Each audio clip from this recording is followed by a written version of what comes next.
नमस्ते दोस्तों, आपका स्वागत है हमारे चैनल पर। तो आज हम लोग पढ़ेंगे यहाँ से शिकारी का वक्त क्या था, बुआई का वक्त क्या था, नए खेतों में जाने का वक्त क्या था। तो हम लोग जानते हैं कि शिकारी किस वक्त करते थे, वो लोग बुआई किस वक्त करते थे और नए खेत में कब जाते थे, इनके बारे में।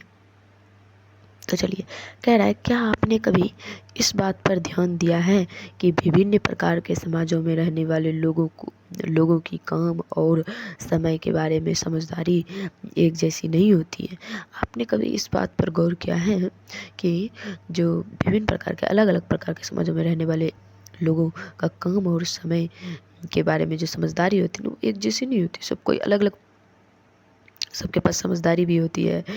समय के बारे में अलग अलग समय पर सब कोई काम भी करते हैं, तो वो अलग अलग हो सकता है। कह रहा है विभिन्न क्षेत्रों में रहने वाले घुमंतू आदिवासियों और शिकारियों की ज़िंदगी एक खास क्रम में और मर्द औरत के बीच कामों के बंटवारे से चलती थी।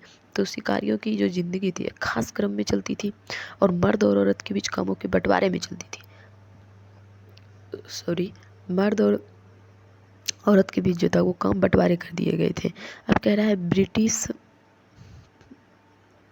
ब्रिटिश मानव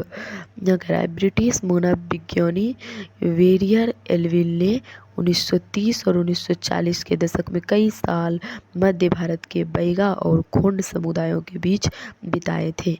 तो ब्रिटिश मानव विज्ञानी वेरियर एल्विन ने जो है 1930 और 1940 के दशकों में कई साल जो है मध्य भारत के बैगा और समुदायों के बीच बिताए थे। एल्विन ने निम्नलिखित अंशों को पढ़कर इस समय क्रम और काम के बंटवारे को समझा, वे लिखित हैं। तो वेरियल एल्विन ने जो है अंश को पढ़ा उन्होंने, ठीक है ना, लिखित अंशों को पढ़ा उन्होंने, समय क्रम को और कामों के बंटवारे को समझा। उसके बाद फिर उन्होंने जो है ना उनके बारे में लिख करके बताया है, उनके बारे में लिखा है कि कब कब वो लोग क्या क्या करते थे। तो अब आगे कह रहा है कि चैत में ना यानी कि मार्च अप्रैल के बीच जो होता है ना 15 दिन उधर का 15 दिन इधर का, तो ये वैसे सारे महीनों का नाम जो है पहले का और अभी जो आप लोग जानते हैं, ये दोनों का जो है ना हम मतलब कि आप लोगों को समझा देंगे दोनों में अच्छे से, दोनों को लिख करके। कह रहा है क्या, और अभी फिलहाल समझिए, चैत में औरतें इकट्ठा करने और बचे खूचे ठूठों को काटने जाती थी। चैत में औरतें जो है जो इकट्ठा करने जमा करने जाती थी, ठीक है, और जो बच्चे खूचे ठूट होते थे उसको काटने जाती थी। पुरुष बड़े बड़े पेड़ों को काटते थे और जो पुरुष होते थे वो बड़े बड़े पेड़ को काटते थे, शिकार पर जाते थे। शिकार पूरे चांद के समय से पूर्व शुरू हुआ था। तो शिकार जो है ना मतलब कि रात में चांद उगता है तो उससे पहले जो है ना वो लोग शिकार करते थे। कह रहा है शिकार के लिए बांस के फंदों का इस्तेमाल करते, शिकार के लिए बांस के फंदों का यूज करते थे। और थे सागो, इमली, मशरूम जिसको कुकुरमुता कहा जाता है, आदि फल बीन कर लाती थी। तो औरत जो है इमली, मशरूम, कुकुरमुता जिसको कहा जाता है और फल बीनकर ये सारी चीज़ें लाती थी। अब कह रहा है कि बेगा औरतें या तो केवल जड़ें या कंद इकट्ठा करती थी या महुआ के बीज इकट्ठा करती थी। या तो जड़ें मतलब क्या, ऐसा नहीं कि पेड़ पौधा का जड़ नहीं, जड़ मतलब क्या, वो जो मूली गाजर होता है, ये सब क्या, ये सब जड़ है, ठीक है ना। वो सबको कंद इकट्ठा करती थी और महुआ के बीज इकट्ठा करती थी। मध्य भारत के आदिवासियों में बैगाओं को सबसे अच्छा शिकारी माना जाता था, सबसे अच्छा शिकारी उसको माना जाता। कह रहा है बैसाख में जंगलों को जलाया जाता था, और बैसाख के महीनों में, ये मार्च अप्रैल हो गया, अप्रैल मई के महीना में बैसाख में जंगलों को जो है ना जलाया जाता था।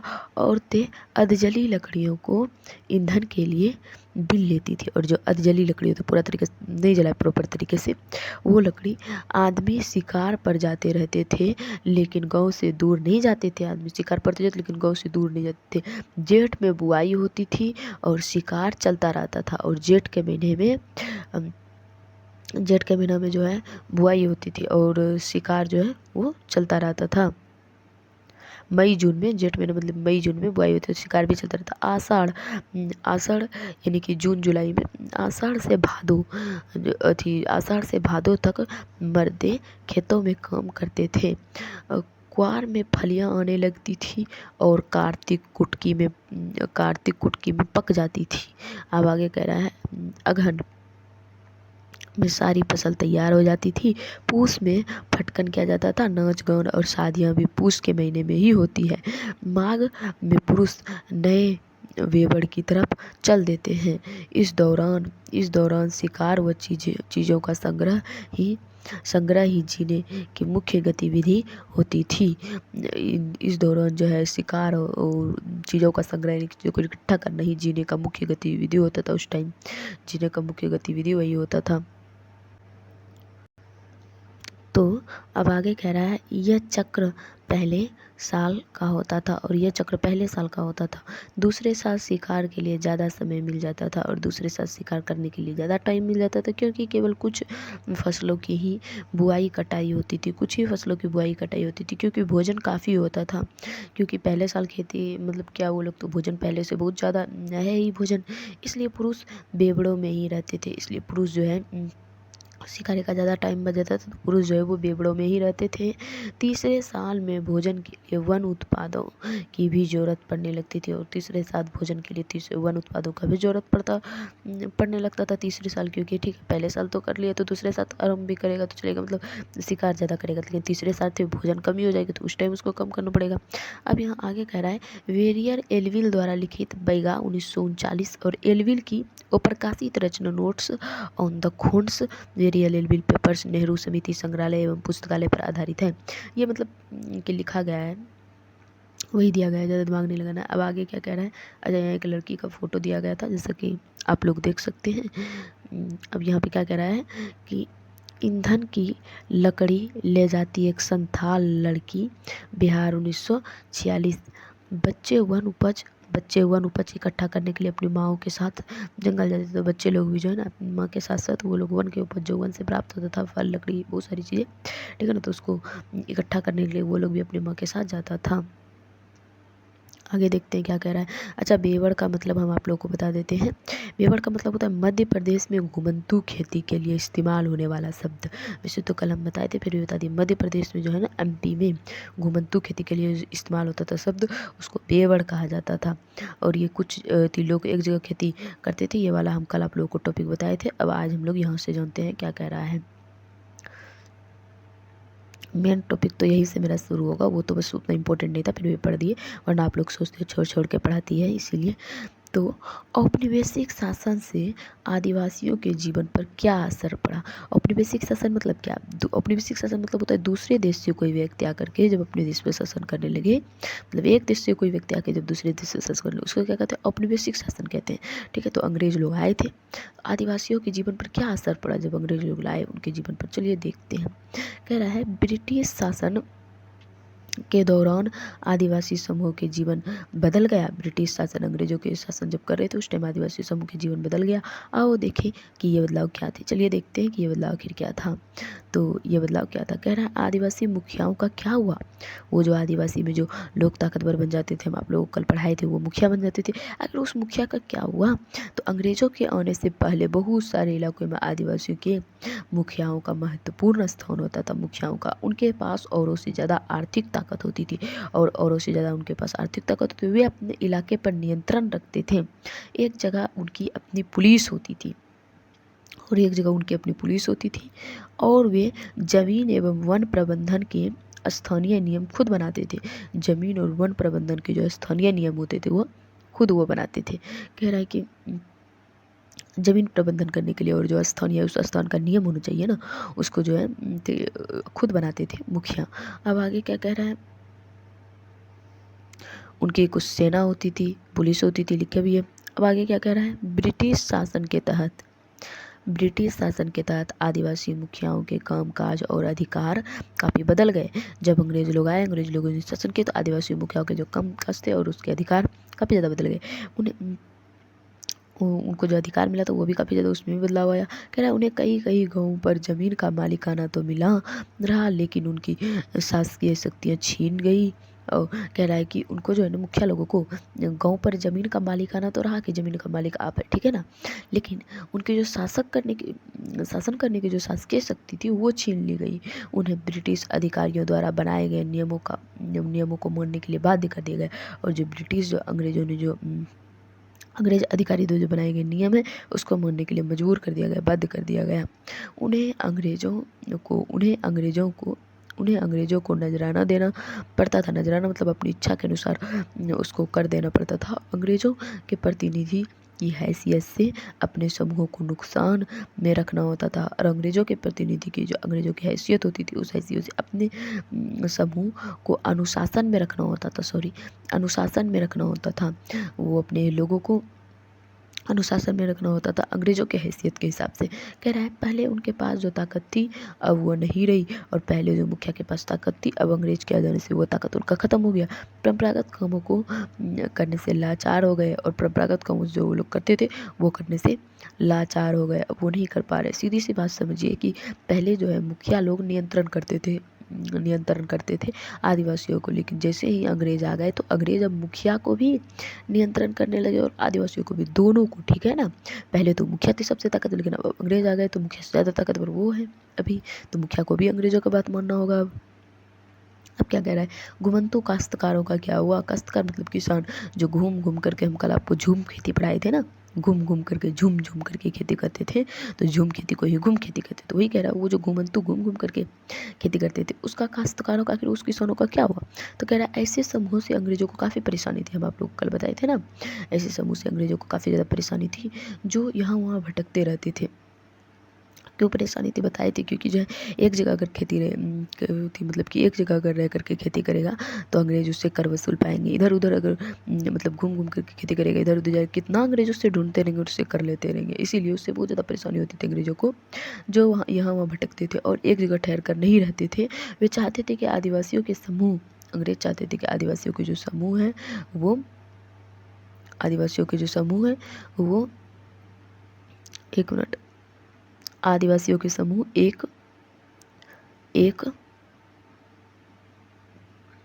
जगह स्थायी रूप से रहे और खेती करे, एक जगह स्थायी रूप से रहे और खेती करे, ये अंग्रेज चाहते थे। एक मिनट, यहाँ पे ना कुछ चित्र दिया हुआ है, ये वाला चित्र को आप लोग देख सकते हैं, क्या लिखा है मैं पढ़ देती हूँ। चित्र 5 में कह रहा है पूर्वोत्तर, यानी कि पूर्व उत्तर वाला जो नीसी आदिवासी थे कि एक गाँव में लट्ठों से बना घर, नीसी आदिवासियों के एक गाँव में लट्ठों से बना घर, जब ये घर बनाए जाते थे तो पूरा गाँव मदद करते थे इस घर को बनाने में। अब आगे बढ़ते हैं, आगे देखिए क्या कह रहा है। आगे कह रहा है कि अस्थायी रूप से एक जगह रहने वाले किसानों को नियंत्रित करना आसान था। अंग्रेज अस्थायी रूप से जो एक जगह अगर किसान रहते तो उससे अंग्रेजों को, उस किसानों को नियंत्रित करना, कंट्रोल में लाना आसान होता था। इसीलिए जो है ना वो कहते थे कि घूम घूम कर खेती नहीं करने के लिए, एक जगह स्थायी हो जाने के लिए। अंग्रेज अपने शासन के लिए आमदनी को नियमित स्रोत भी चाहते थे, और अंग्रेज चाहते थे अंग्रेज शासन कर रहे थे वो आमदनी उनको कुछ मिले, उसका नियमित स्रोत मिले, नियमित मतलब कि कंटिन्यू स्रोत कुछ ना कुछ मिले। तो फलस्वरूप उन्होंने ज़मीन के बारे में कुछ नियम लागू कर दिए। तब उन्होंने सोचा लेंगे तो ज़मीन, तो उन्होंने सोचा कि ज़मीन के बारे में कुछ नियम कानून लागू कर दिया। उन्होंने ज़मीन को माप कर प्रत्येक व्यक्ति को हिस्सा तय कर दिया गया, ज़मीन को माप दिया, प्रत्येक व्यक्ति को हिस्सा तय कर दिया गया। उन्होंने यह भी तय कर दिया कि किसे कितना लगान देना होगा, यह भी तय कर दिया कि जिसका ज़मीन ज़्यादा बड़ा है उसको ज़्यादा लगान देना पड़ेगा, वो तय कर दिया किसे कितना लगान देना है। कुछ किसानों को भूस्वामी और दूसरों को पट्टेदार घोषित कर दिया, कुछ किसानों को भूस्वामी और कुछ पट्टेदार घोषित कर दिया, जैसा कि आप देख चुके हैं अध्याय 2 में। अच्छा, यहाँ अध्याय 2 लिख दिया बाय मिस्टेक, आप अध्याय 3 में देखें। हम आप लोग को अध्याय 3 में पढ़ाए थे नील की खेती में ना, तो वहाँ हम आप लोग को पढ़ाए थे पट्टेदार अपने भूस्वामों को भाड़ा चुकाते हैं और भूस्वामी सरकार को लगान देते हैं। देखिए यहाँ क्या होता है, जो पट्टेदार होती है ना, पट्टेदार का काम क्या है, वो पट्टे पर ज़मीन उनके पास होता है ना, यानी कि भाड़े पर ज़मीन होता है, तो वो भाड़ा भूस्वामी को देते हैं, और भूस्वामी क्या करता है, उस कर को, उस लगन को फिर क्या करते हैं, अपनी सरकार यानी कि अंग्रेजों को देते हैं। तो यहाँ देखिए पट्टेदार भूस्वामी को, भूस्वामी किसको देंगे, अंग्रेजों को। अंग्रेजों का मतलब हम आप लोगों को पढ़ाए थे ना, वो थी, हम आप लोगों को उसमें पढ़ाए थे नील की खेती में। कह रहा है झूम काश्तकारी यानी कि जो झूम करके खेती करते थे वो किसानों को अस्थायी रूप से बसाने की अंग्रेजों की कोशिश बहुत कामयाब नहीं रही। तो अस्थायी रूप से उसको बसाने में अंग्रेजों की जो कोशिश थी वो बहुत कामयाब नहीं रही। अच्छा, एक चित्र और आगे था, इनको देख लीजिए आप लोग, ये वाले चित्र को देख सकते हैं। इसमें क्या कर रहे हैं, इनको पढ़ लेते हैं। चित्र 6 में गुजरात के एक जंगल में जंगल में खेती करती भील औरतें हैं, भील औरतें खेती कर रही है। घुमंतू खेती गुजरात के बहुत सारे वन क्षेत्रों में अभी भी जारी है। और जो घुमंतू खेती है ना, वो गुजरात के बहुत सारे वन क्षेत्रों में अभी भी, वर्तमान की बात हो रही है, अभी भी जारी है। आप देख सकते हैं कि यहाँ पेड़ों को काट दिए गए हैं और खेती के लिए ज़मीन साफ कर दी गई। आप लोग देख सकते हैं कि यहाँ जो है पेड़ों को, इस जगह पे जो खेती हो रही है, इस जगह पे जो खेती हो रही है ना, यहाँ के पेड़ों को काट लिए गए हैं और खेती और ज़मीन साफ कर दी गई है। खेती के लिए ज़मीन साफ कर दी है। अब आगे बढ़ते हैं। तो हम लोग कहाँ थे? हाँ, यहाँ पे थे। तो झूम काश्तकारों ने जो झूम करके किसान खेती करते थे, अस्थायी रूप से बचाने में अंग्रेजों की कोशिश बहुत कामयाब नहीं रही। कह रहा है जहाँ पानी कम हो, मिट्टी सूखी हो, वहाँ हलों से खेती करना आसान नहीं था। जहाँ पानी कम है और मिट्टी सूखा है, वहाँ हलों से खेती करना आसान नहीं था, बल्कि हलों की मदद से खेती करने वाले झूम काश्तकारों को अक्सर नुकसान ही होता था, क्योंकि उनके खेत अच्छी उपज नहीं दे पाते थे। अब देखिए, झूम काश्तकारों को एक जगह बोला खेती करने के लिए, ठीक है ना। तो जिस जगह वो खेती कर रहे थे वहाँ पे जो है मतलब कि सूखा जो है यहाँ पे लिखा हुआ है, सूखी मिट्टी जो है वहाँ की सूखी थी। हल से खेती करना आसान नहीं होता था, काफ़ी ज़्यादा मतलब कि संभव नहीं हो पाता था। इसलिए जो है ना, तो इन लोगों को खेत अच्छी उपज नहीं दे पाते थे, खेत से उनको अच्छा उपज नहीं मिलता था। झूम खेती करने वाले लोगों को अच्छा उपज नहीं मिल पाता था। इसीलिए पूर्वोत्तर राज्यों में मतलब उनको उतना फ़ायदा नहीं होता था। इसलिए पूर्वोत्तर राज्यों में झूम काश्तकारों इस बात से अड़े रहे। इस बात पे पूर्वोत्तर राज्यों के जो झूम काश्तकार थे इस बात पे अड़े रहे। उन्हें परंपरागत ढंग से ही जीने दिया। इस बात पर अड़े रहे कि हम जैसे जीते थे पहले, झूम करके खेती करते थे, वैसे ही हम लोग करेंगे। तो विरोध के फलस्वरूप अंग्रेजों ने आखिरकार उनकी बात माननी पड़ी। विरोध किया तो अंग्रेजों ने आखिरकार उनकी बात माननी पड़ी अंग्रेजों को। कर ऐसे कबीलों को जंगल के कुछ हिस्सों में घुमंतू खेती की छूट दी गई, और ऐसे कबीलों को थी जो है जंगल के कुछ हिस्सों में जो है घुमंतू खेती की छूट दे दी गई कि ठीक है, आप घुमंतू खेती घूम करके खेती कर सकते हैं। तो कबीले के कुछ हिस्सों में, ज़्यादा हिस्सों में। अब कह रहा है वन कानून और उसके प्रभाव। चलिए जानते हैं वन कानून और उसका इफेक्ट क्या पड़ा। कह रहा है जैसा कि आपने देखा, आदिवासी समूहों का जीवन जंगलों में जुड़ा हुआ था। तो जैसा कि आप लोग देखें कि आदिवासी समूह का जो जीवन था वो जंगलों से जुड़ा हुआ था। अतः वन कानूनों में आए बदलावों से आदिवासियों के जीवन पर भी आगे बढ़ते हैं, आदिवासियों के जीवन पर भी भारी असर पड़ा। वन कानून में आए बदलाव तो आदिवासियों के जो जीवन थे उससे भारी असर पड़ा। अंग्रेजों ने सारे जंगलों पर अपना नियंत्रण स्थापित कर लिया था और जंगलों को राज्य की संपत्ति घोषित कर दिया। सारे जंगलों पर अपना नियंत्रण स्थापित करके और उसको राज्य की संपत्ति घोषित कर दिया कि इसको कोई यूज नहीं कर सकता। कह रहा कुछ जंगलों को आरक्षित वन घोषित कर दिया गया और कुछ जंगलों को आरक्षित वन घोषित कर दिया। कह रहा है क्या, ये जंगल जैसे मतलब इतना बड़ा जंगल है ना, यहाँ समझिए जंगल है आपका, ठीक है, इसमें पेड़ है, ये आपका समझिए जंगल है, ठीक है। तो उन्होंने क्या किया, कुछ को राज्य की संपत्ति और कुछ को ना आरक्षित वन घोषित कर दिया। कुछ को आरक्षित वन घोषित कर दिया और कुछ को राज्य की संपत्ति घोषित कर दिया, ठीक है। अब आगे क्या कह रहा है, तो जहाँ कुछ जंगलों को आरक्षित वन घोषित कर दिया, ये ऐसे जंगल होते हैं जहाँ अंग्रेजों की जरूरतों के लिए इमारती लकड़ी पैदा होती है। जो आरक्षित वन है उसमें सिर्फ अंग्रेज ही, इससे जो भी किसी इसमें उत्पन्न होगा सिर्फ अंग्रेज ही ले सकते हैं और कोई नहीं ले सकता है ये आरक्षित वन में, क्योंकि आरक्षित वन सुरक्षित ही अंग्रेजों का वन है, ठीक है ना। तो इमारती लकड़ी इसमें होती थी, ठीक है। पेड़ पौधे से कम बहुत मतलब कि अच्छा लकड़ी, कीमती लकड़ी, ठीक है ना, जिसका यूज कीजिए। इन जंगलों में लोगों को स्वतंत्र रूप से घूमने की छूट नहीं थी। इस जंगल में घूम नहीं सकते क्योंकि आरक्षित वन है, इसमें सिर्फ जंगल ही मतलब सिर्फ अंग्रेज ही इस जंगल से जो भी प्राप्त करेंगे, जो भी करेंगे सिर्फ अंग्रेज खा गए। तो घूमने और झूम खेती करने भी नहीं दिया जाता था। फल इकट्ठा करने या पशुओं को शिकार करने की इजाज़त नहीं होती। फल भी इससे नहीं ले सकते आप, पशु को भी शिकार नहीं कर सकते। ऐसी सूरत में झूम काश्तकार किस तरह जिंदा रह सकते थे। ऐसी सूरत में जब उसको जंगल में कुछ करने के लिए ना उसको जो है इजाज़त दिया, घूमने के लिए भी नहीं, झूम खेती करने के लिए, फल इकट्ठा करने के लिए भी नहीं कर सकते, पशुओं का शिकार भी नहीं कर सकते हैं।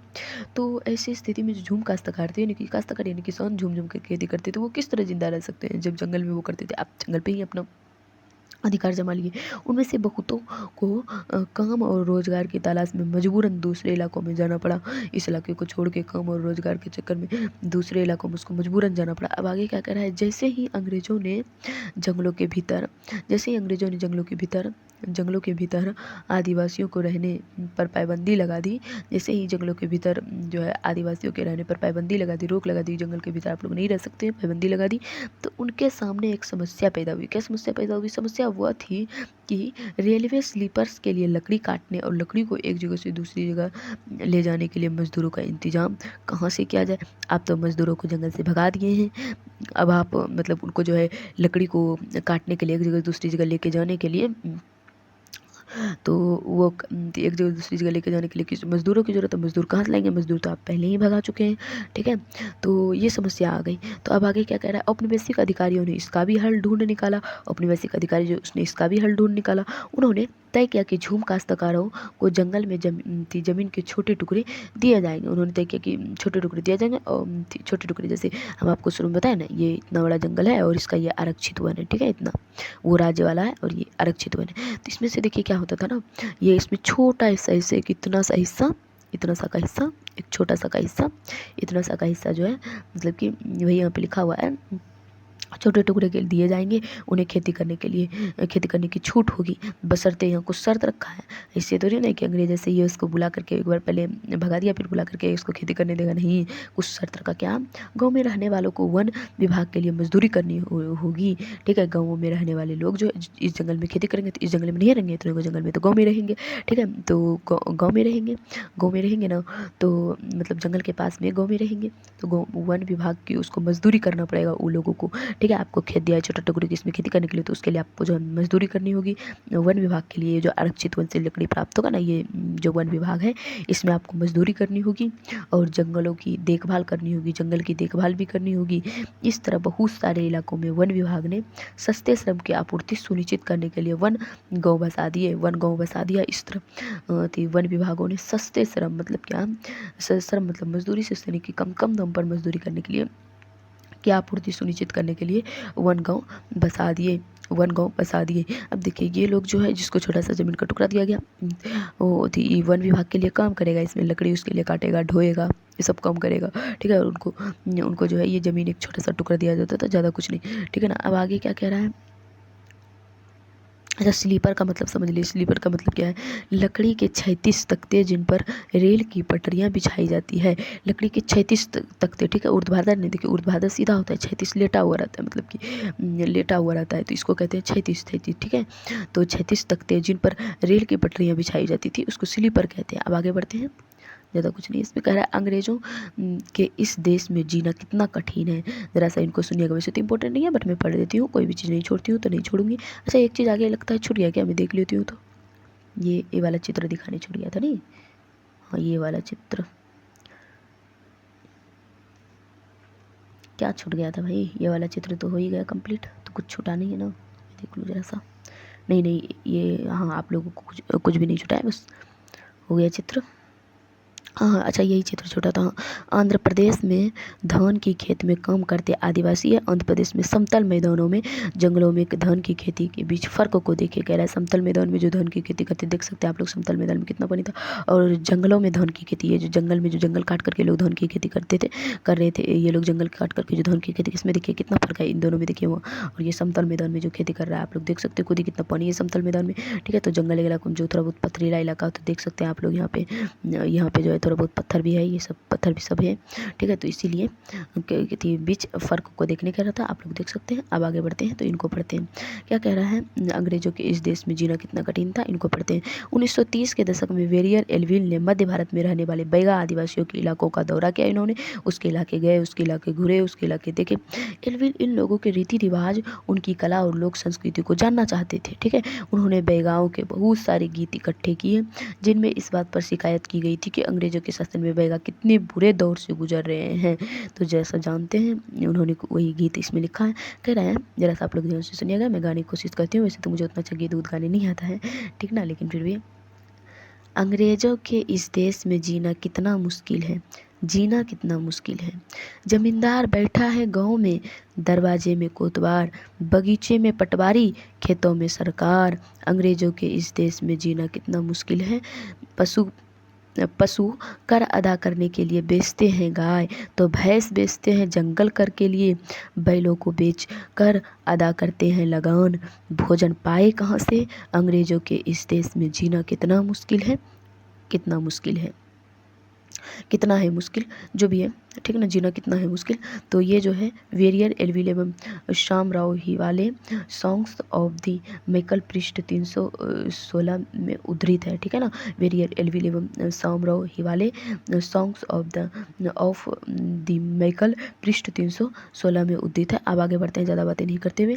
तो यहाँ कह रहा बहुत सारे एक मिनट ये क्या हो गया, सॉरी बहुत सारे आदिवासी समूहों ने औपनिवेशिक वन कानूनों का विरोध भी किया। वो जो वन कानून लगाया गया था ना कि ये आरक्षित वन है, इसमें आपको छोटा सा टुकड़ा दिया जाएगा कम करने के लिए और आपको वन विभाग के लिए कम करना पड़ेगा, तो कुछ लोगों ने तो किया। लेकिन कुछ लोगों ने जो औपनिवेशिक वन कानून विरोध, इन्होंने इसका काफ़ी ज़्यादा विरोध किया, बोले हम नहीं करेंगे। उन्होंने नए नियमों का पालन करने से इनकार कर दिया, जो नया नियम बना था उसको पालन करने से इनकार कर दिया। उन्हीं तौर तरीके से चलते रहे जिन्हें सरकार गैर कानूनी घोषित कर चुकी थी, जिसको सरकार ने गैर कानूनी घोषित किया था कि घूम घूम करके खेती नहीं करना, लेकिन वो उन्हीं तौर तरीके से चलते रहे, ठीक है। कई बार उन्होंने खुलेआम बगावत भी कर दी, बगावत मतलब विद्रोह होता है, खुलेआम विद्रोह भी कर दिया। कह रहा 1906 में संग्राम संगमों द्वारा असम में विद्रोह किया और 1930 के दशक में मध्य